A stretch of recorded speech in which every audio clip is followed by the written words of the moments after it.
Hello, everybody, and welcome in to another episode of the Couch GMs podcast. It is Wednesday, August 10th, 2022, and I'm your host, George Kerth, joined by the one and only Cody Roadcap. Cody, how you feeling on this lovely preseason evening? I'm doing great. I am very excited to watch second and third stringers on Friday night as the Packers travel to San Francisco. Hard Knocks coming out this week. It's the Detroit Lions, Dan Campbell, Jamal Williams. Pretty excited about that. A lot of stuff. Football, we're starting to get that back in the atmosphere. It's starting to feel like the right time of year. Pretty excited. Yes, it is starting to become that time of year, and with that time of year comes a lot of hype coming out of training camp, so we're going to hit some training camp hype in this episode. We are going to do some NFL news and notes, and we are going to go late round flyers. We're going to help you guys later in your drafts with those picks that might not seem too relevant, but maybe they'll win you your league if you get a good shot there in a late round flyer. So make sure you find us on thecouchgms.com, on our social media channels, Facebook, Twitter, Instagram, and TikTok at the Couch GMs. Reminder, we are now on Discord. You can find the link in the description, and we have a 24/7 fantasy chat where you can keep up to date on all the news as it happens. Don't have to wait until the episode comes out the next week. Cody, let's jump right into NFL news.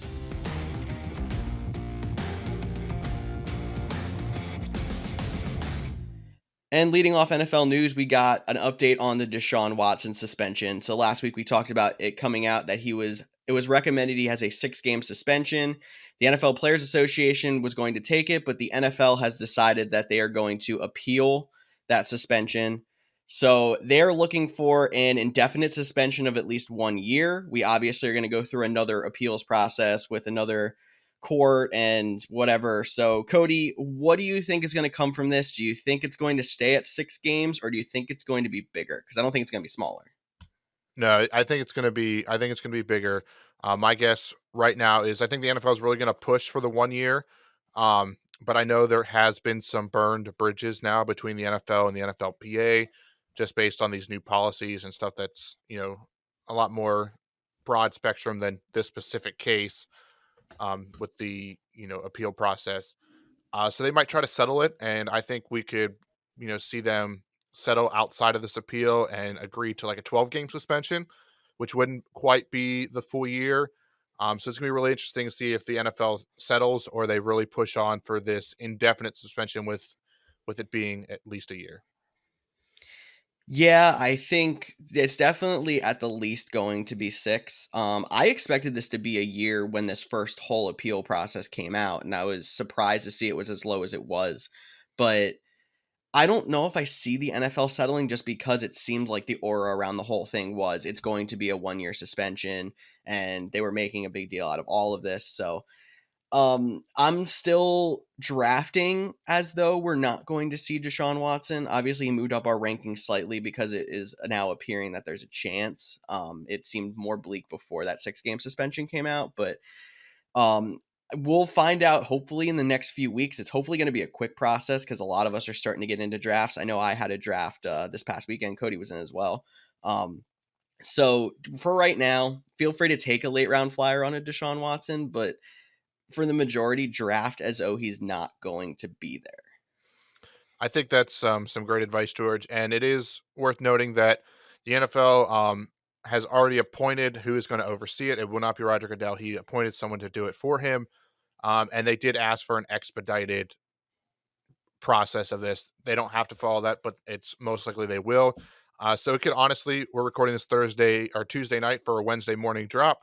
It could be the Wednesday morning news that always seems to plague our podcast right after we hit upload. So we might get an answer as early as by the time you're listening to it. Could be a couple weeks, but I would expect some sort of uh, resolution by the end of the season. And then one last thing before we move on from this topic. Um, Deshaun Watson is suspended for the first 6 games. This isn't like if you think a couple years ago when Ezekiel Elliott might have been suspended and then it was like, well, it's in the court process. And then he ended up playing like the first 6 or 7 games and then dealt his suspension. He agreed not to contest the 6-game appeal. So he'll be suspended at least the first 6 games. If they do add on more games and this process is drawn out past the 6 weeks, he might play for a week or two, then be back on the suspension list. But hopefully by week 6 of the NFL season, we have some clear cut answers. And I think we will be, but he is for sure out at least 6 weeks. Yeah, it's actually a good point. I totally forgot about that detail. So thank you, Cody, for throwing that in there. I think that's about all we can say about Watson for now. But yeah, keep an eye on our social medias and on the news to see how that breaks out. Hopefully soon. Um, Kareem Hunt, running back for the Cleveland Browns, he had asked for a trade from the Browns, I believe, in this past week. It might have happened sooner. And the Browns apparently are refusing to facilitate a trade for Kareem Hunt. So I guess there's a whole deal here where he doesn't have any guaranteed money left on his contract. So he's looking for a longer term deal and maybe even a chance at a starting job because we know he's behind behind Nick Chubb. But there's a good chance he just ends up playing out this contract for the Browns and then becoming a free agent next offseason. Yeah, I mean, that seems to be the case. I mean, it doesn't really make sense for the Browns to trade him. I mean, he's a reliable part of his that offense. He's still draftable. Like, I don't think he's going to be a guy that holds in because he's already showed up. He's already been practicing. He just asked for a trade, and they declined, which they have the right to do. I still expect him to be used. Um, but if the Browns are struggling as the season progresses, Jacoby Brissett isn't doing it. He could be a candidate to think of as the trade deadline person. They might try to get a pick now instead of waiting for a comp pick the year later. So there is some upside that you could draft him as your, startable flex, low end RB2 flex option with the potential of being traded midseason to a team that could need, a running back down the line. So I don't think this trade or the lack of trade, affects my opinion of Kareem Hunt at all. I still think he's a valuable fantasy asset, um, and could be a guy we talk about later in the season being moved to a new team. Yeah, definitely. I think it's kind of it's a noteworthy piece because it doesn't seem like he's going to be back to Cleveland next year, but not something that's really going to affect us this year. Moving on to some contract news for the week. Justin Tucker received a 4-year contract extension with the Baltimore Ravens. That's not the Baltimore Ravens contract I was expecting to hear. We're still waiting to see if anything happens with Lamar Jackson this offseason. But Justin Tucker locked back up. Cody, I think I know your answer to this. Is he the number one fantasy kicker? Nope, Evan McPherson, baby. Not in all seriousness, Justin Tucker probably is the true number one fantasy kicker. He has the leg. He's the most accurate kicker of all time. If you're gonna, take a kicker, you're probably gonna want Justin Tucker. But as a guy that likes to talk about fantasy, who thinks he knows a little bit about fantasy, I cannot in good faith tell you to draft Justin Tucker because you normally can't take him in the last round. He normally gets drafted, round 13, 14 when people are starting to fill out their bench. They're like, "Oh, I'm going to get the best kicker in football." Uh, so I never have him. But if he somehow lasts the last round, definitely take Justin Tucker. Oh, definitely. I mean, I have seen him going. I mean, there's a lot of people that don't draft kickers and defenses in the last 2 rounds like we should, but I've seen him going as early as round 12 in some drafts. So definitely, I personally think he's the number one fantasy kicker, but I'm also not someone who's completely stuck on Evan McPherson. So I think that's just Cody's fault. But either way, not a very valuable position for fantasy. If you don't get a Justin Tucker or even an Evan McPherson, you're going to be okay. It's just a nice little extra asset to have if, like Cody said, he does fall to the last round of your draft. But now we have more injury news here to hit before we get out of the news. Matt Stafford, he was dealing with some elbow pain in his elbow. See, I'm doing great here today. He was dealing with pain in his elbow this week that is considered abnormal for a quarterback. It's some pain more linked with baseball pitchers. So that's a little concerning knowing how a lot of pitchers have to go through like Tommy John surgery, miss a full season. It does not seem like that's as serious as it is for Matt Stafford. He has still practiced this week almost fully. Appears that he's going to just play through the pain. But I feel like there's a lot of question marks going in here that has me at least a little bit concerned with Matt Stafford.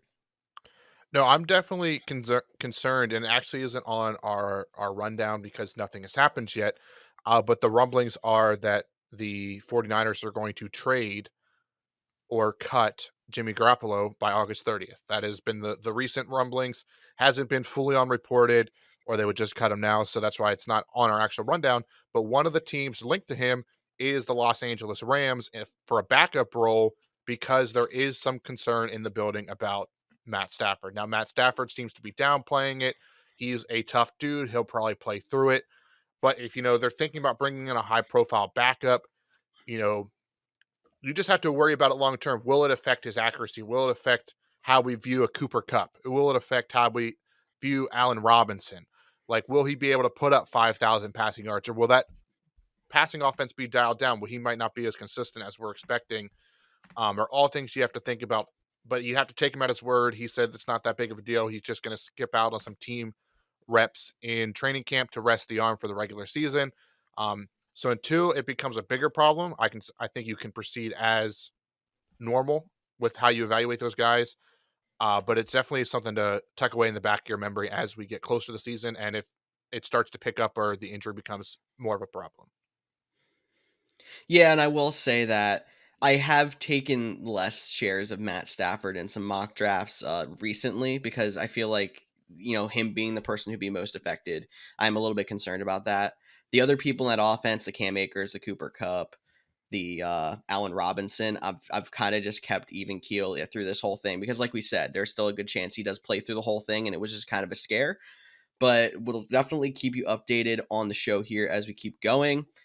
Some good injury news. J.K. Dobbins, running back for the Baltimore Ravens, who we were not expecting to play week one, was activated from the PUP list over this past weekend and is now considered on track to play week one. So that little bit of a cloudy Ravens backfield could now have its starter back and could be a lot less cloudy than we expected to start the season. For sure. I feel like it was just, what, 2, 3 weeks ago, we were talking about how J.K. Dobbins might not be ready for the first week. He might miss the first 4 games on PUP, and now he's back practicing. So I think we'll start to see him call up the depth chart, or not the depth chart, the ADP rankings in fantasy. He was going in the third or fourth round with the concern. Like, he might by the end of this start pushing, top of round 3, back end of round 2. Like, I think of a guy like Ezekiel Elliott. Like, I feel like they're very similar in how you project in the draft. And if it was me, I'm going to take J.K. Dobbins if he could be ready week one, because I think he has more upside, where I think Zeke might be a little bit safer because he's going to get his carries. But at the end of the day, J.K. Dobbins is the starting running back. Gus Edwards is not supposed to be ready, and it is a very run first. Now, a lot of that running does come from the quarterback, but it's still a very run first offense. So I think J.K. Dobbins, if you already drafted and you got him in round 4 or 5, like, you look like you got a steal. Um, and take advantage if you're drafting this weekend or next weekend before those ADP rankings really start to adjust as he gets taken earlier and earlier. Oh, 100%. And if you're also somebody like me in a dynasty who picked up like Mike Davis because you were unsure if any of those guys in that Baltimore backfield were going to be back week one, it's pretty safe to drop them now, knowing that J.K. Dobbins should be back. You may want to keep them if you're weak at running back, and maybe you'll get a week one start, but I don't see it going really any further than that. So it's probably not worth a roster spot anymore. Gus Edwards, maybe, because he might still get carries and he is the primary handcuff for J.K. Dobbins. But after that, I would lay off of that backfield now. um, Jameis Winston, quarterback for the New Orleans Saints, rolled his ankle in practice, but he seems to have avoided serious injury. Obviously, I get concerned when I hear somebody who tore his ACL that then gets another leg injury on top of it, but it seems like this one's going to be a, no concern. Yeah, that one seems to be one that, Saints fans, they can relax. It looks like he dodged a bullet there.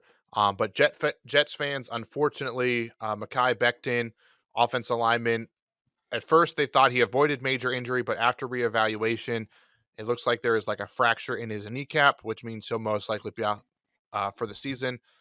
He is expected to get a second opinion before getting the surgery, just to be 100% certain. But tough break for him, another injury riddled season. But my question is, a guy that's been getting a lot of hype now, top number one pick in the rookie drafts, in terms of redraft, starting offensive lineman, I think has a big effect on the running game. Are you fading Brees Hall at all because of this? I don't know if I'm fading Brees Hall too much, but that's also me talking as the person who probably had him a little bit lower than most people. Because I still don't feel confident in the timeshare he's going to have. He's going to be the starter, but we're still like now. There's even more question marks to put on top of the how much is Michael Carter going to take out of his carries. So yeah, I would say in general probably fade him slightly, maybe not too much, but a little bit, and at least offensive line positions are a little unpredictable. They might have a backup offensive lineman that can come in and at least play serviceable, and you won't really notice much of a difference. But with an all pro like that coming out, you're probably going to see at least a little bit of a difference in that run game.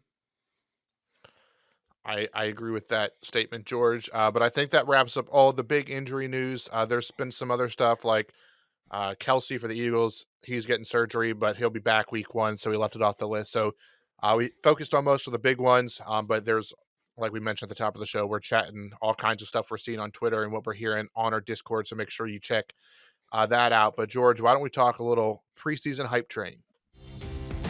Choo choo. I hope you all enjoyed Cody's impersonation of a train that we're going to keep in there on the edit, and he's probably really shaking his head now inside. But Now I yeah, love we're it. going to talk a Choo little bit. choo. He's owning it. I love it.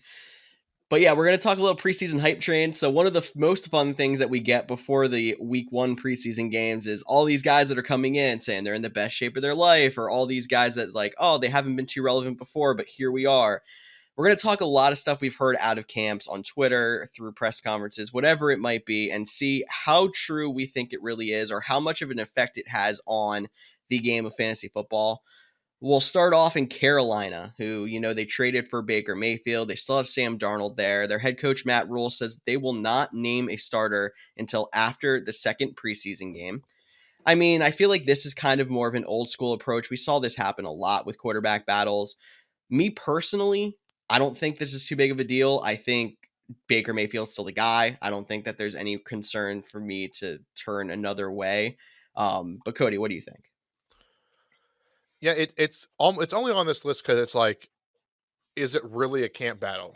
Like I feel like Mm-hmm. when they traded for Baker Mayfield, they were saying, "Sam, thank you, but we're moving on." But they're acting like, "Oh no, we just wanted to bring in competition. We wanted to push Sam."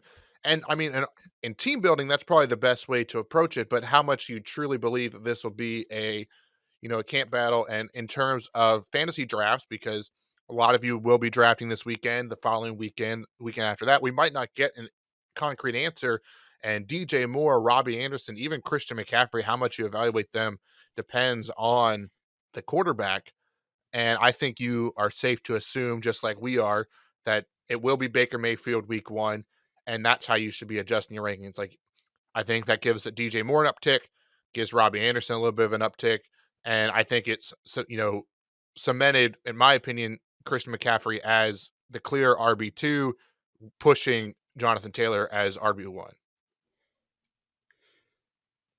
Yeah, I definitely think that that's true too. I know that Tyler would not agree with still having Christian McCaffrey up that high, but that's another story for another day. I don't see much of a change in anything I'm thinking. So I think we can move on to the guy who was the bane of my existence last year. And that's Brandon Ayuk, wide receiver for the San Francisco 49ers. The word is he is not in the doghouse anymore, which is very good because we know how good he was the end of the season 2 years ago, and also that he's apparently having a fantastic camp. So he's somebody who's kind of falling into the mid to late rounds right now, Cody. Obviously, this is Debo Samuel's offense. He just got the big payday. There's the concerns with it being Trey Lance now instead of Jimmy Garoppolo. How much are you buying into this hype? I'm buying into the hype a lot, in terms of, I think Brandon Ayuk's a good player who had a sophomore slump. I mean, just to give you an idea of what the kind of news is coming out of there, Dieter Kurtenbach he's a reporter out in San Francisco. His headline for one of his articles was, Brandon Ayuk's breakout is real and it's spectacular. And then he goes on to say, hey, he's just catching everything. He's been like a security blanket for Trey Lance. Like there's a lot of good that we're seeing out of Brandon Ayuk. He was at head coach Kyle Shanahan was asked about it. He hyped him up and he's like, yeah, we asked him to put in the work and he did. He came back and you can really see the improvement. So all the signs are there. And honestly, we're talking late round Flyers, and if he drops late, like I would take Brandon Ayuk as a late round Flyer, but go in with the expectations of, this is a potential guy that could, break out, but don't go in thinking, oh, Brandon Ayuk is my sneaky pick. I can, draft all these guys and he can be my week 1 starting flex. Like, I don't think we're going that high on it, but I do think there's a lot Mhm. of things we're seeing out of there, too. And I do just want to compare this a little bit to last year. It's not apples to apples because this team didn't have a quote unquote number 1 wide receiver going into the season, but Marquez Callaway was the preseason hype man of the whole season. And I wouldn't be surprised if Ayuk plays in the preseason with Trey Lance. Like, I think some of their starters will play, maybe not Debo, but like an Ayuk, like he might get some reps, he might dominate. He might be a guy that, slowly, comes up the draft board. And we talked about it, he was going in round 3 last year. So let's not forget that he wasn't a guy that we had a lot of faith in. He had a little bit of a downslide, but I think the hype is real. They're going to use him. And I probably just got way more excited about Brent Ayuk than I thought I was actually going to. Well, it's good because after last year, like I wanted to get excited so many times and I couldn't. I feel like I'm a little bit numb to anything when I hear the word Brandon Ayuk. But anyway, I think the biggest thing about it is, yeah, he might have a much better season last year. He might be that primary number 2 wide receiver on the field. That still makes him the number 3 or number 4 option in that offense because now we know Debo Samuel is the guy. Like you said, last year we did not know if Debo Samuel was the guy. We thought it could have been Brandon Ayuk. George Kittle is still there. And on top of all that, they are still a run first team. So they're going to see probably Brandon Ayuk as the 3rd or 4th option in that offense. There's only so much to go around when we're considering we don't think Trey Lance is going to have that being a top 3 superpower offense. I like him where he's going in drafts. I think that there's definitely potential for him to do even better than that, but I don't see it being a Brandon Ayuk is a borderline wide receiver 1. Yeah, I don't think we're talking borderline 1, but if he finishes the season, you know, right around, end of wide receiver 2 tier, you know, flexible option, I think that makes a ton of sense. I'm going to Yeah. ask you real quick. I'll pull up the ADPs while asking because I think these 2 players, one, I think we're a little bit higher on in the preseason, but could finish very similar in at the end of the season. And that is your second favorite team, Philadelphia Eagles, wide receiver 2, Devontae Smith versus Brandon Ayuk. Right now, Devontae Smith is going higher than him, but I think at the end of the day, they could have very similar profiles. Yeah. So wait, you said Brandon Ayuk is actually going higher than Devontae Smith? No, Devontae Smith is currently going. Okay, I mixed that up in my head. I'm like, there's no way that that's actually happening. So if I'm looking at it that way, because yeah, I do think there's a chance that they have very similar seasons with the potential on both sides. I kind of like Ayuk better because you can wait the extra few rounds and get him. But I think if there's what's considered a safer option, it would probably be Devontae Smith in my opinion. Like, there's a reason he's higher because we know like he started off well last year. There's still a chance of that sophomore slump, but I think like he hasn't hurt us before. So we're hoping it won't hurt us again. I don't know. I feel like I'm talking in circles because the more I think about it, it's like you like, oh, you're getting more hyped on Brandon Ayuk than you ever thought you would. Now I'm also thinking like, man, Brandon Ayuk is more real than I wanted to believe this year.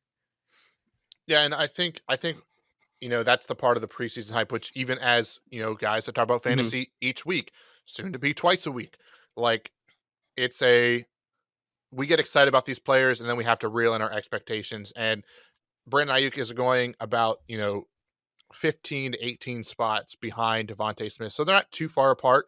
But you can wait around an extra round and a half to get them. So that is some good value. And I think in terms of, at least after the wide receiver position, there's not like a guy pushing him that we currently see in the wide receiver 3 spot that's going to eat into the wide receiver 2 targets. But that's enough Brandon Ayuk talk. Let's talk some running backs. And we'll start off in Denver, where an offensive coordinator, Justin Outen, threw out an interesting quote saying, I like where our running rooms are, our running backs are in our group, and they're going to keep the running backs on a pitch count again in 2022. So I'll break this down, then I'll have your thoughts for it. One, he says pitch count again. So I'm thinking this refers mostly to Javonte Williams and Melvin Gordon, Hmm. which they were pretty darn split last year. Maybe it'll start to stretch out a little bit, but if they're going to keep them on a pitch count again because they like them both, the gap difference between where Javonte Williams is going and Melvin Gordon is going is pretty pretty big. And Melvin Gordon is a guy that I've taken a lot in best ball or, you know, some of these other fantasy drafts that I'm drafting a little bit earlier when he's down in round 10. Okay, I'm going to take Melvin Gordon, like, because there's a real shot he Mhm. is the RB1. Um, we still think it's going to be Javonte Williams, but what is your thought on the OC coming out and saying this in Denver? Yeah, I think we had Javonte Williams as high as, like, going in round 2 before Melvin Gordon got re-signed, to play in Denver, and then you definitely saw us drop off him a little bit when we saw that Melvin Gordon was coming back. Now, yeah, I think that we have to, like, take another step back and look at how it was last year. Last year, we were higher on Melvin Gordon because obviously he was the established back and the rookie being Javonte Williams, we didn't know what we were gonna get. There's a good chance that those roles flip, but with where the ADP is right now, it is absolutely ridiculously different than last year. Um, I would not be afraid to kind of wait an extra round on Javonte Williams right now. Like, I believe he's going somewhere like round 3, round 4. Round 4 might be more accurate. Cody No, can he's look up going the like ADP end as of I'm round going. 2, beginning of round 1. Like his current ADP is 17. So that's the middle of the second Wow. round, a 12-man team. Yeah. Okay, so that Melvin is a lot Gordon's higher than. 97.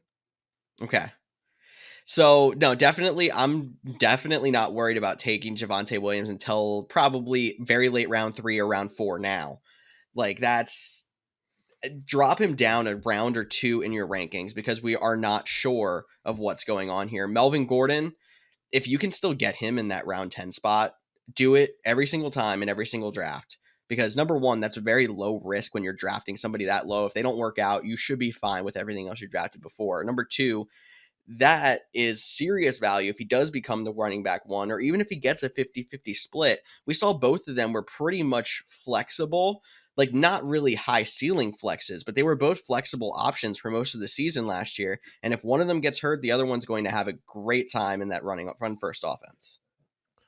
Yeah, I don't know if it's how run first will be now that they have Russell Wilson there. Um, Fair. and I think Javonte Williams is definitely the guy that you're more excited about because he's the the second year player. He looked really good down the stretch. They brought Melvin Gordon back in late. It feels like his team. That's why there is such a draft difference. But I'm with George. Like I'd take him in round 3 if he was available. Um, he'd be a guy I wouldn't want to pair if I go two wide receivers first. Like I don't want to come around with Javonte Williams as my number one guy. Like there is some of that playing into it as well. And I do also want to point out that it has been reported that Melvin Gordon appears to be the pass catching option out of the backfield too still. So that's another knock against Devontae Williams. So maybe that's a guy that we're saying you should avoid. And if it comes back to bite us, we'll have to take our lumps. Like we can't get everything right in fantasy, but that is a guy that I don't see myself having a lot of shares of. And I do see myself having a lot of shares of Melvin Gordon just because of where he's currently being drafted and how low his value is. But another guy that's hard to figure out his value coming off the preseason, coming off the Hall of Fame game, which George, I hope you got to watch at least parts of it because it was good to have football Yeah. back on the TV screens. And if you watched it from the start, you notice the first two drives, there was a number 28 making some runs. He actually had a really nice run. And then you're like, wait a second, that's Josh Jacobs.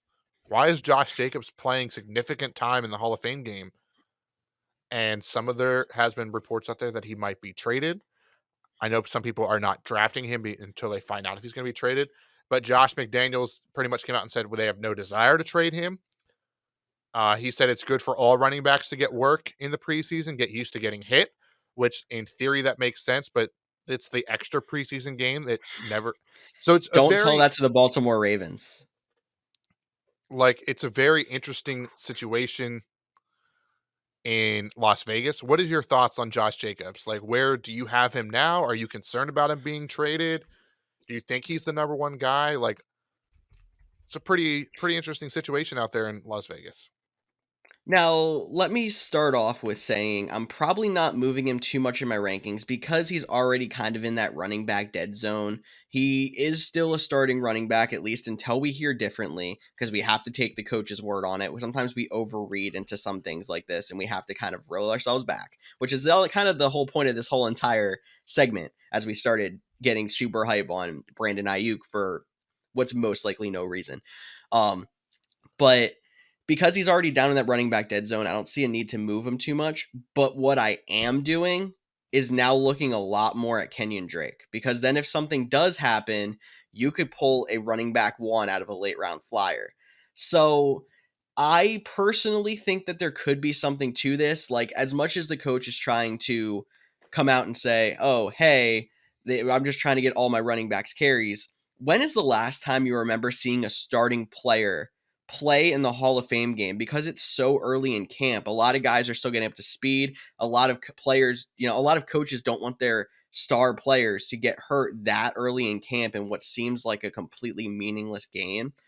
It just, something seemed really, really strange. Like, if it happened in week one of the preseason, I would have probably not even really shook my head to it. But the Hall of Fame game, I think, is what makes me think, why so early? And I think there's something going on also by the fact that they didn't pick up his fifth year option this off season. So his future, while he might still be a starting running back this year, his future in Vegas is probably coming to an end. Yeah, as a dynasty owner, I am concerned about Josh Jacobs long term. And just looking at redraft, I mean, I'll give you some names right, and the running backs right ahead of him currently in current terms of average ADP. David Montgomery, Antonio Gibson, Brees Hall is one spot ahead of him. Then two spots after him is Travis Etienne. And if I go a little bit lower, I'm at Elijah Mitchell and J.K. Dobbins, A.J. Dillon. Everyone I just mentioned, I'd rather have than Josh Jacobs, except maybe Antonio Gibson. I think they're pretty similar. But Yeah. I still think I would like Antonio Gibson a little bit more this upcoming season. So Josh Jacobs, he's a guy I'm going to let someone else in my league draft, and if he comes back to bite me, it's another one I'll take it on the chin. Um, but we talk some veterans. Let's talk some rookies, because some of these rookies have been eating up the first couple weeks in training camp.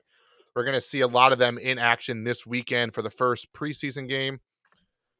I'm going to kick it off with since I am an owner of this team, I'll talk about our fourth round pick, the Green Bay Packers, Romeo Doubs, not Dubs, as dope as that would be. It is Romeo Doubs, fourth round pick out of Nevada, getting a lot of hype. He has got the attention of QB1. Christian Watson is on PUP still. So he is the rookie that everyone is talking about. He was going up against Jair Alexander in one-on-ones yesterday. Now Jair put him in his place and said, hey, I'm an all-pro. You're a fourth-round pick. That's not the point. The fact that Matt LaFleur was asked about it, and he's like, we put our best players against our best players. Those are some interesting words. Aaron Rodgers said he makes a wow play in every part of camp, and he is like, the only other players he's seen do that is guys all in the top 10 in Packers history of wide receiving yards. So when I tell you Packers Twitter is like, this dude is the next Hall of Famer, like that is what it's been like the last weeks. And I love Romeo Doubs. I was ecstatic when we drafted him. He was one of my day 3 picks I definitely wanted our team to get. We got him. And I said a couple weeks ago, I said Romeo Doubs will have a bigger impact in year one than Christian Watson. I said that on the podcast. Heck, I might be the leader of the Romeo Doubs hype train. I don't think I am. There's a lot of people out there in the Packers sphere that is. But don't like start over drafting Romeo Doubs. Like, if you're drafting now, like I'm gonna throw it back to, like, if you're playing a league without with kickers, like, we have 4 weeks until week 1 starts. Do not take a kicker if you're drafting right now. Draft a Romeo Doubs or any of these rookies on this list and be like, oh, they are starting to make some noise. Let me see how they progress in the preseason. Let me see how their injuries fade out. Like, take these guys with your last couple of picks. And then if you have to cut them because, Christian Watson comes back, they keep 7 wide receivers. Like, he probably won't, fourth round picks. Amon St. Brown was the most receiving yards for a fourth round pick last year. The year before that, Gabriel Davis had the third highest. Like, but that was 600 yards. So, like, it's still not a lot for fantasy. So, like, he's getting all the hype now. I talked about Marquez Callaway earlier. I love Romeo Doubs, but like 600 yards is like the ceiling, and that's not a lot of points when it comes to fantasy. No, just to kind of put that in perspective, Devontae Smith had 850 last year, and I think he finished his like a wide receiver 4 or a borderline wide receiver 3. So it's probably not like in a dynasty, love that pickup. In a redraft, maybe someone's going to surprise us and that 600 yards will be more, but I think that is probably the good ceiling. And yeah, last round pick or your last late round flyer, whatever you do here, I think that's a good spot to take him. Do not overdraft him because it is not worth it. I agree. And next rookie on our list is a 7th round pick, where you go in even later in the draft, from the Kansas City Chiefs, Isaiah, which he spells his name not like how autocorrect wants me to spell Isaiah. And then I don't even know how to pronounce his last name. I think it's Pacheco. He Pacheco, went to Rutgers, so I Pacheco. feel like I should know this. And he's on this list. Like, he's been getting some buzz. Like, he's picking up the offense. He's the fastest back they have. He's physical. And then Andy Reid dropped a, quote of the century on comparing players. And he was like, he is a bigger, faster version of LaShawn McCoy and Jamal Charles. And I'm like, Andy, can we not compare players? Like, I hate when we do this. Like, oh, he's a bigger version. He has the mind of Peyton Manning and the arm of Aaron Rodgers. Like, can he just be his own Oh, player? Carson Wentz. Like, let him be his own player. But that's the head coach making some Yeah. big waves. And we've heard the rumblings that it wouldn't save a lot of money, but it will save some money if they cut Ronald Jones. There's also been rumors that Ronald Jones may get the starting job. Clyde Edwards-Helaire hasn't lived up to his first round pick. Again, it's tough to, will this be, I can't remember his first name, but Gore, he had that one game on Sunday Night Football where he was, Mackenzie Gore? No. I don't think it was No. McKenzie. Maybe it was. No. But he still had, he had a break. He had one good fantasy game. So I wouldn't be surprised if he had one good fantasy game. But he's definitely a guy I'm keeping tabs on and want to see him. If he performs well in the preseason, he can definitely start eating into some top, some actual attempts in the games. And it might not be, he might not be a guy you can carry on your roster, but he might be a guy we're talking week 4, week 5 as, spend your fab on this guy because he is just balling out. So keep that name in the back of your mind. And like I said, draft him with your last pick, see what happens, see how he pans out on the final depth chart. Because, if he's fast, if he can catch passes, if he can block, like he'll get his playing time. Yeah, it's Derek Gore, by the way. I figured I'd correct myself there. I think Mackenzie Gore is a hockey player or something that pulled from the back of my mind back when I worked in minor league hockey. But anyway, if you're drafting now, I don't hate taking him as a late round flyer, but really I would probably not. But if you're drafting right before the season starts and if you find out that Ronald Jones doesn't make the roster, or for whatever reason Clyde Edwards-Helaire gets moved or something, which I think that one's probably not going to happen. But if for whatever reason then it's just him and one other of those other 2 backs on the roster, I love going out and getting him as a late round flyer because I think that's telling you that he surprised the team enough to be able to have them get rid of one of their veteran backs on their roster. So I think that is when I'm really starting to look at it. For right now, it's a name to keep in the back of your head and just kind of watch. If you're in a dynasty, go after him, but in a redraft, probably not yet, in my opinion. But we could be changing that tone in about 2-3 weeks. Definitely. And, you might be saying, hey, he was a 7th round pick, but, Austin Eckler went undrafted. Chris Carson was the 7th round pick. Aaron Jones, he was a 5th round pick. Like, running James back, Robinson was undrafted and was an RB2 in his rookie season, I think. yeah, undrafted. James Robinson was undrafted. The list goes on of late round running backs that contribute right away in fantasy. And, I know he was drafted 3 rounds higher. Kareem Hunt was drafted in the 4th round or maybe even the 3rd round, but they turned it over to the rookie when he was in Kansas City too. Not saying they're going to do that this year, but we have at least seen Andy Reid not be afraid to trust a rookie. And I think those are the 2 big ones that are getting the most hype. But we do have a couple more on the list here. So I'm just going to read off the last 3 rookies getting hyped, and then we can talk about them as we see fit. Damon Pierce, he looks to be really good, competing with Marlon Mack for that starting job, and along with Rex Burkhead. Kyle Phillips, I do want to mention him for the Titans. He's the other wide receiver they drafted, very similar to Romeo Doubs and Christian Watson. They took Traylon Burks and Kyle Phillips. Kyle Phillips out of UCLA, another guy I really liked. more of a slot receiver. Like he could play a little bit on the outside, but more of a slot receiver type, shiftier guy. And he has been making headway. He's reported art. He's practicing ahead of Traylon Burks. Traylon Burks is playing with the second and the third string team. So that's a rookie that's not getting as much hype. Kyle Phillips is a guy to watch. And then George Pickens has been making some insane catches in Steelers camp, whether that is the Steelers quarterbacks not being able to make accurate throws or him just balling out. We'll have to wait and see. But everyone knows George Pickens was a huge draft crush of mine too. So I hate that he's on the Steelers, but I am happy to see that he is balling out. George, any of these names stick out, or do you just want to jump into some late round flyers? I'll hit a little bit on all three before we move on. Damon Pierce is somebody that I'm also watching kind of in that late round running back tier because they don't really have anybody super relevant in Houston. I mean, I think there's a chance. I have to go back and look actually. That we did a draft this past weekend, and I don't even know if a Texans running back got drafted. Like it's that bad because we know their running game was very bad last year. It didn't even matter who their Pierce starter got picked was; up they just after the weren't draft. relevant.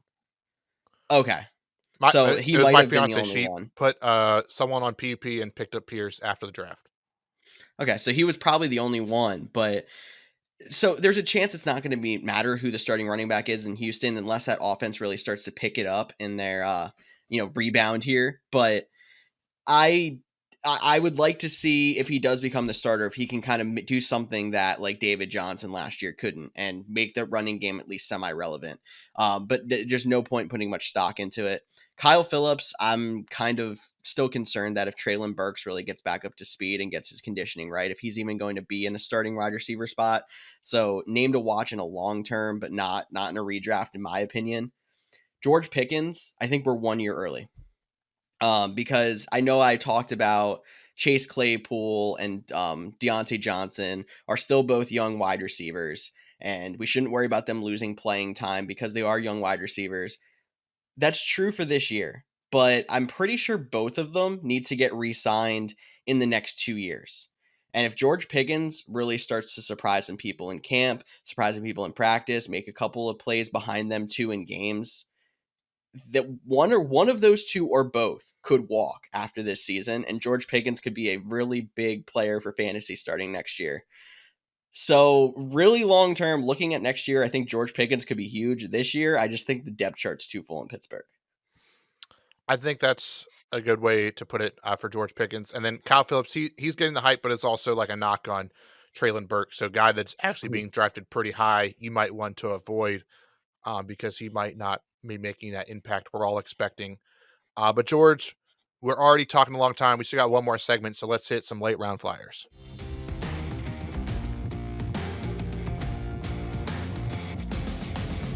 All right, we're hitting late round flyers. So, generally in this segment, we're going to talk people who are drafted on average. We're taking our averages from Fantasy Pros, who averages multiple different websites, from pick 120 or below. So, these are guys you're going to take in the last 2-3 rounds, other than your kicker and defense, of your draft, that you're going to try to basically throw a dart and hope that you're going to hit a solid fantasy player that could surprise you and give you some points that you weren't expecting or that you might need to fill in for injuries or whatever it might be during the season. But we are going to actually start off with one guy each that is being drafted earlier than pick 120. So, Cody, I'll let you start off with yours and I'll go with mine. So, before I get to my pick, um, it's just because his average is under 120, but in some sites he's being drafted all the way down at 145, which is crazy. But just a little quick background on what is George hit on what a late round flyer is, but things you want to look for are traditionally young players. Um, second year wide receivers are a big name to watch, even though I don't think any of us put them on a list. We have a couple of rookies on our name or some new faces and new places. Guys with big breakout potential starting roles might be up for grab that we're not seeing, or those are the types of pick. You want the high upsides. This is when you're getting to the, do you want the safe guy in your 10th or 12th round, depending on how many teams you have, and you want him, the safe guy that will get you 10 points a week, or do you want a guy that could surprise you and be a bigger contributor to your team. So that what is a late round flyer. And I'm going to start off with Alan Lazard, not a second year breakout wide receiver. Currently, according to Fantasy Pros, average ADP is 113. He is, I believe, 148 on NFL.com. So if you're drafting on NFL.com, make sure you're grabbing Alan Lazard. He's actually lower than Sammy Watkins in the total. So just in some comparison. But Alan Lazard is the wide receiver one in Green Bay. I think you've known this by now. I'm not going to talk too long about it. He's the only guy that could potentially have 1,000 yards, in my opinion, on that team. So 10th round in a 12-man team, that's probably the prime spot to get him. You might be able to get him a little bit later in a 10-man round, but like Alan Lazard is a guy that has all the upside in the world to get a potential, 800 to 1,000 yard receiver, you know, 5 to 10 touchdowns, like a solid option that you don't have to start week 1. You get to see it, but you might never cut. That's so true. And he might end up being like the definition of mediocrity, but he's never had the chance to be that wide receiver one, at least for an extended stretch, besides a couple of games that Devontae Adams has missed. But it's worth noting for all the people that are saying we don't know how Aaron Rodgers is going to be. He had a better record without Devontae Adams than he did with Devontae Adams. So we'll see how that wide receiver room in Green Bay really shakes up. I like Lazard as a pick right around there in 113. I'm going to somebody who you've heard me talk about before too, and maybe who I'm a little more hype on than most people, and that's James Robinson, who's normally going around pick 112. So yes, I'm starting to go more towards Travis Etienne's probably the guy to own in Jacksonville, but there's no denying that if they're going to go to a traditional back in a short yardage situation and a goal line, even if you're just trying to run on first and second down and try to wear some teams out, James Robinson fits that bill a heck of a lot more than Travis Etienne. And James Robinson, in my mind, is becoming more and more like Chris Carson was early in his career. Because no one ever expected Chris Carson to be a successful running back. No one ever expected Chris Carson to even keep a starting job for a while because every single season it looked like they were trying to replace him with somebody else. Yet he came out on the other side as a starting back and was solid. I'm not even saying he's going to be a running back too like Chris Carson was. He might just be a flexible option some weeks in good matchups. But coming at pick 112 with the chance to get starting running back carries or at least close to a 50-50 split with another back, there's no other backs going around there that really have that much of a chance to get that kind of workload. Yeah, I think we disagree on the amount of workload. I do know it was reported that he was still getting some snaps with the ones. Travis Etienne is, another guy that's been super hyped up. And I think the thing that you said that makes it the most intriguing is he could be the goal line back, and in fantasy, touchdowns are everything. So, he might We only saw get what Kenyon Drake led last year with just touchdowns. before he got hurt. Are you Before he talking got James hurt, Conner? yeah. I'm talking James Conner. Yeah, my bad. Okay, I was like, we're talking James Conner. So we're Sorry, on the same James page. No, Conner. but that's the same thing. Like James Conner, and that's why James Conner isn't being judged very high because you're like, what is the production without the double digit touchdowns? And for me, it's like, can Jacksonville support a starting running back and then the number 2 having multiple touchdowns? Are they going to score that many touchdowns in the year? That's my biggest concern with James Robinson, but I do think there is some value there. And you do have to remember he is coming off of a pretty significant injury and he's coming off of it pretty quickly. I know we saw Cam Akers do it, but Cam Akers definitely didn't have the same explosion when he was back for the playoffs as he did prior to his injury. So he might be back, but he might not truly be back to week 8 or later. So there is some concerns there, but in terms of value, it is a solid value option. Um, Speaking of Cam Akers, I am gonna pivot that into my next pick as a late round flyer, going at 127. Darrell Henderson. Injury concerns for sure with him. Not a lot that I can argue against that, but Sean McVay did say he'd use it as 2 starting running backs. Cam Akers coming off. I know he came back, but I'm still considering coming off of a big injury. Darrell Henderson, that late potential starting running back, he was really good when healthy last year. So it would be very interested to see how well they work in tandem. So I do think Darrell Henderson is a late round flyer, trying to add some running back, especially if you're receiver heavy at the top. I do like adding Darrell Henderson in the late rounds. Yeah, I really can't complain with that. I do think that Cam Akers should be the majority carrier of that work share. But Daryl Henderson, we never know how much he's going to get or if there is an injury. We know he's a serviceable player. We learned that one last year. So I'll move us on to my number two guy here, and that is the guy who Cody can't pronounce his name, Tyler Allgeier of the Atlanta Falcons. So their running back room, if you're going to tell me that Cordarrelle Patterson is going to take as many running back snaps as he did last year at age 34, I think you're crazy. Like, yeah, he's listed as a running back now in almost every fantasy platform. He's going to play out of the backfield a lot, but I think his role is going to be more to catch screens, run routes out of the backfield. He may still run some routes at wide receiver position too. They're still looking for a number one running back. Allgeier's looked pretty good in camp, and the only competition he's really got for actual running back carries is Damian Williams, who can't seem to stay on a team as much as I do think he seems to produce a little bit wherever he goes. Your better chance for finding a starting running back, especially that late, is probably Tyler Allgeier. Yeah. I think it's very interesting as we're breaking these down. It's like I've seen your list this whole show, like it's been on our rundown. But as you're talking about it, you are very much taking late round flyers in terms of guys that you see a path to lots of production. Yes. Where my Yes. late round flyers so far have been, but yours are predominantly bad teams so far. Mine have been more of teams that I expect to score a lot, so I expect there to be more, opportunities for scoring points. Uh, and so I think there's some guys with some potential there. So both are appropriate for late round flyers. It's just interesting how it currently goes. And my next pick goes right into how I've been going with, and that's MVS. He's being reported being the guy that is, pulling away a little bit in the wide receiver competition there. He Or was is that the just the race they had from 20 to 20 in camp? It could have just been the race, but he is the guy that they did sign for multiple years. I know Juju Smith is the guy that signed a 1-year deal, but they were able to lock up MVS long term. Now MVS is still apparently struggling with a couple drops here and there, which I think that is just the life of having MVS. Um, Not a guy that, I don't think I'll ever get to the point where I feel confident starting him on a weekly basis.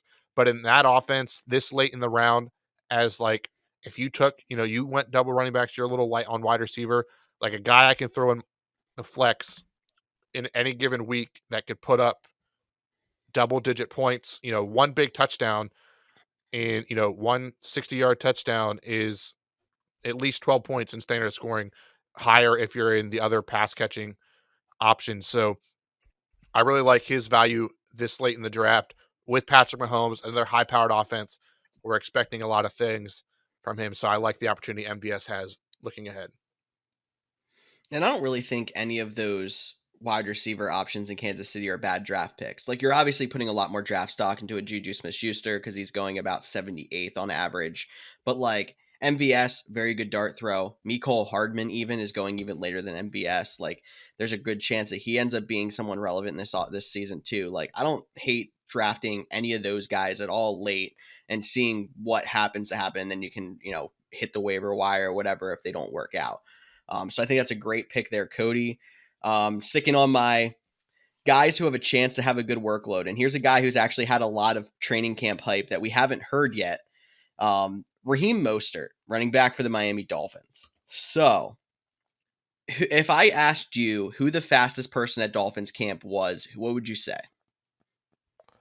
Well, I know Raheem is super fast, but they also have Waddle and Tyreek Hill. But I feel like you're teeing me up to say one of those guys, and it's Raheem Mostert. So I'm going to reverse psychology and say Raheem Mostert.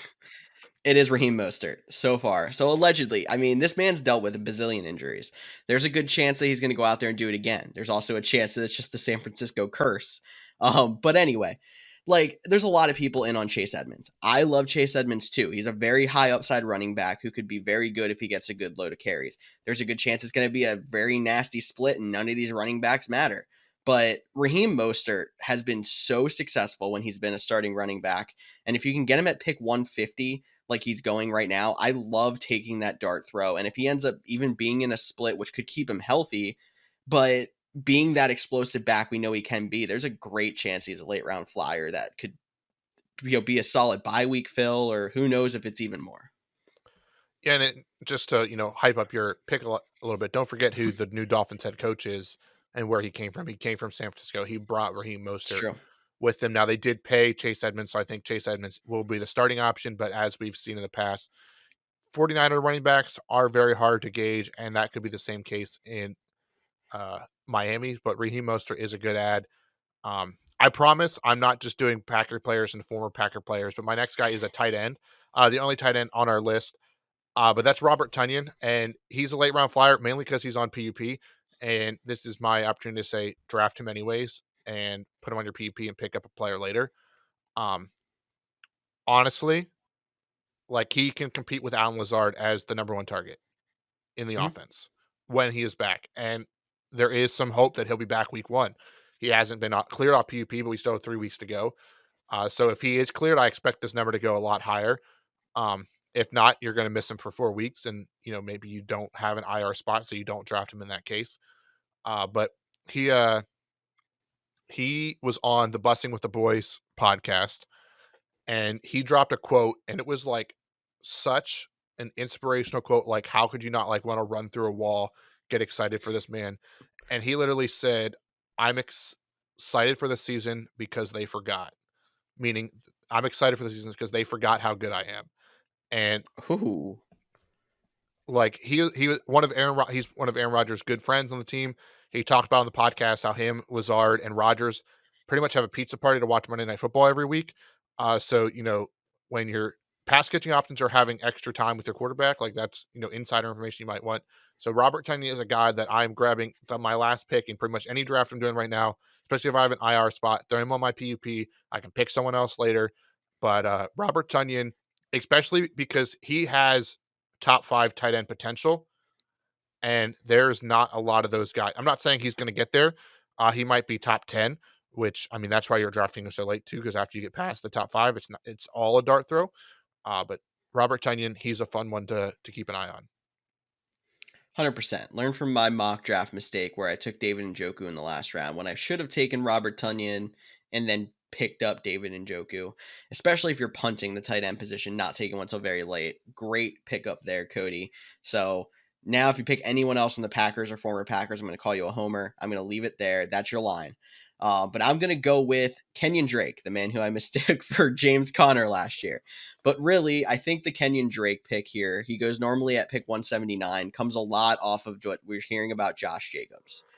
There's a good chance Josh Jacobs isn't going to move this year, but if he does, that's just somebody I don't want sitting out on the waiver wire and just have that huge waiver wire rush for them. I'd rather have him on my team, stash him for a week or two, and then you can just let him go if everything seems to be going towards Josh Jacobs' way. No, for sure, that's definitely an interesting option. Now, remember, Drake is coming off of I believe, a broken ankle, if I remember correctly. I don't have it right in front of me. So coming off of an injury, and he might not be a late round flyer if like they stand pat and you don't draft for 3 weeks, and Josh Mhm. Jacobs, doesn't play in preseason week one, and like this whole Hall of Fame game was much ado about nothing. Then we might drop him off. Yes. But as what we're seeing right now, if you're going into your draft right, you might want to grab Kenyon Drake. Um, so I And do. Kenyon Drake did also get a couple of carries in that game, but just not as many as Josh Jacobs. Yeah, I mean, Amir Abdullah did score the touchdown, but you don't need to go pick him up, is what we're saying. I had to Yeah, be don't like, do that. No. is that the same Amir Abdullah? And it was. Um, but anyways, I'm gonna put my next two guys kind of together here. They're actually being drafted about 30 spots apart, but Josh Palmer, uh, wide receiver 3 for the Chargers, I really think he has potential to break out. We know where I'm pretty high on Mike Williams. I'm pretty high on this Chargers offense, more than our resident Chargers fan George is, which is surprising. Uh, but I really do like Josh Palmer. I think I'm going to throw an extra name in Chargers offense. Parham Jr., the tight end, is making some noise. They did bring in Gerald Everett too. We're not talking about that. We're talking about Josh Palmer. And then one guy like the forgotten man, I'm going to say, is Jamison Crowder. And that you're like, Jamison Crowder, he did sign with the Buffalo Bills this year. Gabe Davis is getting all the hype coming off that playoff game, and he deserves it. I'm not Mhm. saying he does. Isaiah McKenzie's getting some hype, but like Cole Beasley was like wide receiver 2 flexible each week, and they signed James Crowder to replace Cole Beasley.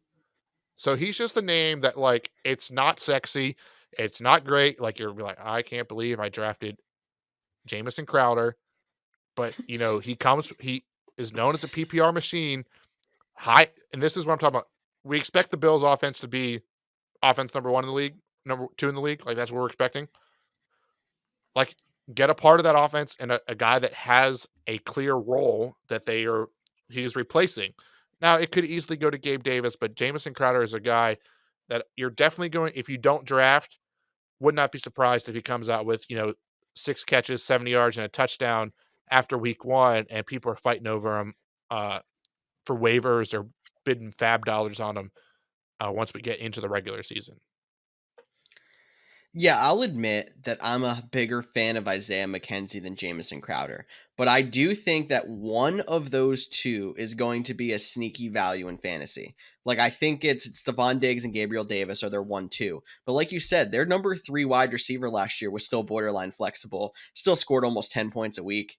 Jamison Crowder very well could be that guy. So the fact that he's going undrafted pretty much everywhere, I At like 211. the shot of 211. So the most post drafts don't go to pick 211, if I'm not mistaken. So yeah, I mean, all these 10 teamers normally probably only go to like 170 or something like that. So yeah, you're looking at a guy who's pretty much undrafted, but I love that value there. That's a great little deep cut there, Cody. And especially if you're in a deep league, that someone like him or Isaiah McKenzie are two guys to go out and look for and see which one ends up panning out as that wide receiver 3 and the number 1 offense in the league. I've got 2 wide receivers I can pair together, 2 to wrap us up. Number 1 is Dallas Cowboys wide receiver Jalen Tolbert. So I kind of like him and Michael Gallup almost the same because Gallup is probably going to start on PUP. Jalen Tolbert should be that wide receiver 2 with how he's breaking out in camp on a high-powered Dallas offense when you start the season. And if he does well to start the season, maybe he does etch himself out of role to continue being relevant when Michael Gallup comes back. But going right along with the Cody's, don't draft a kicker and go draft someone to put on PUP. That's where Michael Gallup fits in. Chance he's a wide receiver 2 when he comes back off of injured reserve. And then the other guy, a chance of being a wide receiver 1 on a team that I did not think threw the ball well last year, but apparently they did. Devontae Parker for the New England Patriots. Now, when I heard that Mac Jones threw for 4,000 yards last year, I literally threw off my glasses back when I still wore glasses and rubbed my eyes. I'm like, there's no way that actually happened. And it did. And now you have a receiver as talented as Devontae Parker going in there who's had health concerns in the past, but this man could be solid if he can stay on the field. Yeah, I think Devontae Parker is a guy that has slowly been like I've been gaining. I'm not going to say like hype for because we're still talking like late round Flyers, like not a guy I'm like building my team around, but I'm like thinking about it, and it's like okay, Devontae Parker, Kendrick Bourne, Nelson Aguilar. They still have Hunter Henry and Jonnu Smith, and they have Tyquan Thornton, who they drafted in the second round, which surprised everybody. Like that, what I love about this late round Flyer is like you're picking a guy on a team that needs somebody to break out, Mm-hmm. and you like Devontae Parker to do it. Like you can't trust Nelson Aguilar. He had a pretty good season, but you couldn't trust him on a week to week basis. Oh, and I forgot Jacoby Myers, probably their Yeah. number 1 option, but he just doesn't score touchdowns. Uh, but you're still like you're looking for a guy to break out. Mac Jones, trained hard in the offseason, looking pretty slim. So when I think we all gets taken back because we remember that Buffalo Bills game where they threw like 4 times the whole game because of the severe weather. And we're like, oh man, they really, because it was a nationally televised game, you forget that like no, Mac Jones actually played pretty well. He was arguably the best rookie last year. So very hard to get. I mean, there wasn't much competition. I mean, of the big 5, unless I'm forgetting one. Zach Wilson didn't look great. Trevor Lawrence didn't look great. Trey Lance didn't play. Justin Fields didn't look great. Uh, of the first round rookies. But Yeah. so I do really like that pick. So great ad for your last one. And then we have one more guy. He didn't really fit the criteria on late round Flyer, except in one league. So if you're playing on NFL.com, and this is, some of the beef people get, like their rankings are whack, and this is why you need to do your research and figure out your own players. Definitely recommend listening to the Couch GMs podcast. That's always a good way to get informed about some different players. But Michael Thomas, he's currently, according to Fantasy Pros, I don't have the number pulled up right in front of me because I clicked off the page, but I believe he was around 77, 78, somewhere around there as the average ADP. And in NFL.com, he is currently like 147. Cody, your So, cat is excited about Michael Thomas. yes, my cat is very excited about Michael Thomas, or it's just time to feed her. I don't know which one it is. But we talked about it when we did our mock draft show, and we talked about it before, but especially once you get past round 10, I think George will agree.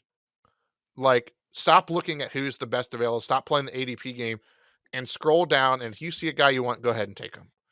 Like, I Mhm. gave you permission. If there's a guy that you love, if you love Alan Lazard, he's going to have 1,200 yards. He's Aaron Rodgers' number one target.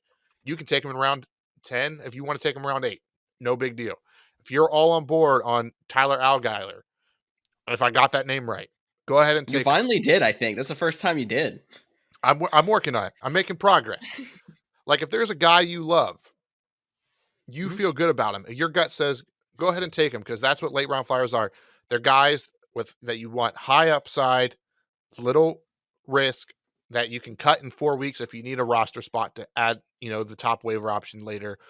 So go with the guy that you want, or that you want to root for. Or if you're, favorite team, like Tyler Boyd, he's another guy that's pretty low.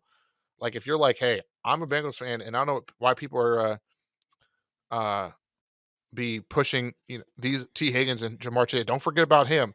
Like, if you like that, go ahead and take him. So late round flyers, I think we'd love to hear who your late round flyers might be. If there's any guys we missed, any guys you want to, you know, pass on to us, drop them in the Discord chat. Tag us on Facebook. DM us on Instagram or Twitter. We'll love to talk fantasy. We do it all the time amongst ourselves. That's why we made the Discord, so that we can, talk with all you guys. Even though I kind of like botched how you say Discord right there.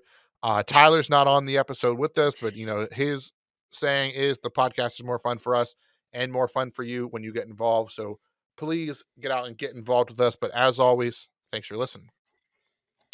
Yeah, we got a lot of exciting stuff coming up from the Couch GMs in the next few weeks. Particularly next week is going to be pretty exciting. So, might see 3 of us together in the same room for a podcast next week. We have other stuff coming next week that we'll have to just leave a little teaser and say wait and see. But the season's coming quick. We're going to get you guys ready for your drafts, and we are going to be going to 2 shows a week again here soon. So we have even more content to get you guys ready to win your championships this year. Thank you all one more time for listening into the Couch GMs podcast. For Cody Roadcap, I'm George Kerth, and we'll see you all next week. Boom, nice. Choo choo.